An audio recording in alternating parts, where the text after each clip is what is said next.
Assalamualaikum warahmatullahi wabarakatuh. Perkenalkan, nama saya Aprilia Afifatur Rahmawati dari Prodi Pendidikan Bahasa Inggris Universitas Negeri Semarang. Nah, di video kali ini, topik yang akan saya angkat mengenai krisis identitas, contoh kasusnya, dan bagaimana solusi untuk menghadapinya. Sebelum itu, apa sih krisis identitas itu? Krisis identitas adalah proses pencarian identitas diri, atau biasanya kita sering mendengar dengan proses mencari jati diri masing-masing individu. Nah, pada tahap ini, menurut Erikson, krisis identitas adalah tahap untuk membuat keputusan terhadap permasalahan penting yang berkaitan dengan pertanyaan tentang identitas dirinya. Hal ini terjadi pada remaja menuju dewasa dengan mulai merasakan banyak permasalahan dan perbedaan yang harus dihadapi sendiri. Jadi dia mulai menentukan sikap apa dan bagaimana untuk mengatasinya. Ia juga cenderung melakukan hal baru yang bukan di zona nyamannya. Ia juga akan mulai berpikir siapa sih dirinya sekarang ini dan siapa sih dirinya dia masa yang akan datang. Tahap ini juga bisa mengacu pada emerging adult, di mana ada 5 spesifikasi yang merujuk pada hal itu, yakni identity exploration, instability, self-focus, feeling in between, dan age of possibilities. Pada proses pencarian jati diri ini, akan adanya keberhasilan dan tidak berhasil, di mana ketidakberhasilan ini yang memunculkan krisis identitas pada diri seseorang. Cenderung kepercayaan dirinya rendah, menurunnya motivasi belajar, rendahnya empati dan sosialisasi di lingkungan yang buruk.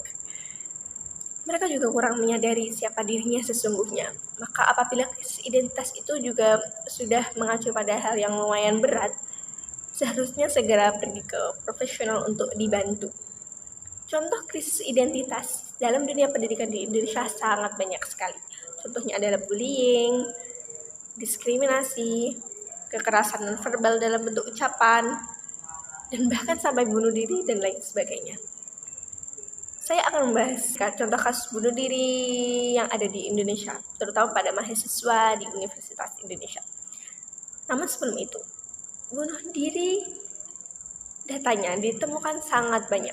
Bahkan berdasarkan data Vox hingga 18 Oktober 2023, jumlah kasus bunuh diri mencapai angka 971 kasus. Dibandingkan pada tahun 2022, kasus hanya mencapai 900 kasus bunuh diri oleh mahasiswa di lingkungan pendidikan. Nah, kejadian paling baru belum sampai 5 hari ini adalah kasus bunuh diri mahasiswa Telkom University di Bandung. Ia ditemukan tewas gantung diri di kosannya pada Minggu 2 Juni 2024. Ia adalah mahasiswa dari Prodi DKV dari Fakultas Industri Kreatif Telkom University Bandung.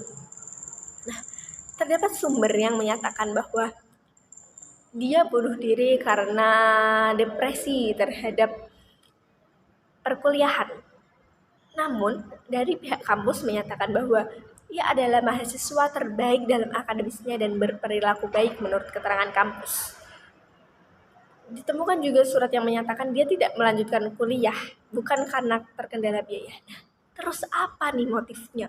Kebanyakan dari mereka yang melakukan bunuh diri adalah anak yang pintar, aktif organisasi, dan dikenal baik sosialisasinya. Namun apa yang membuat dia tertekan sampai berpikir pendek untuk bunuh diri?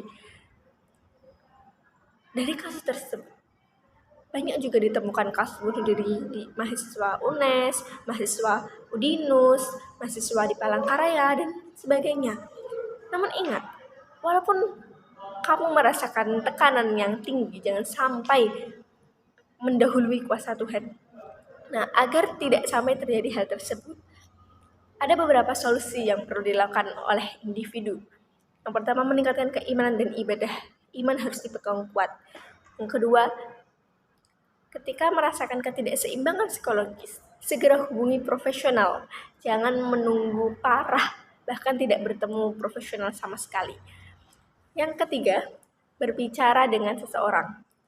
Apabila kamu membutuhkan seseorang untuk bicara, segeralah menuju ke orang terdekat, teman maupun anggota keluarga. Yang keempat, cari kegiatan positif dan berpikiran mindfulness. Nah, Untuk meminimalisir hal-hal tersebut, perlu adanya pemahaman luas mengenai kesehatan mental yang ada, dan ini dilakukan oleh seluruh para komponen yang ada.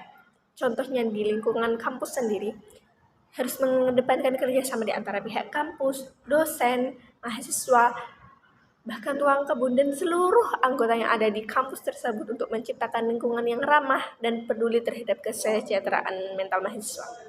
Sekian dari saya. Assalamualaikum warahmatullahi wabarakatuh.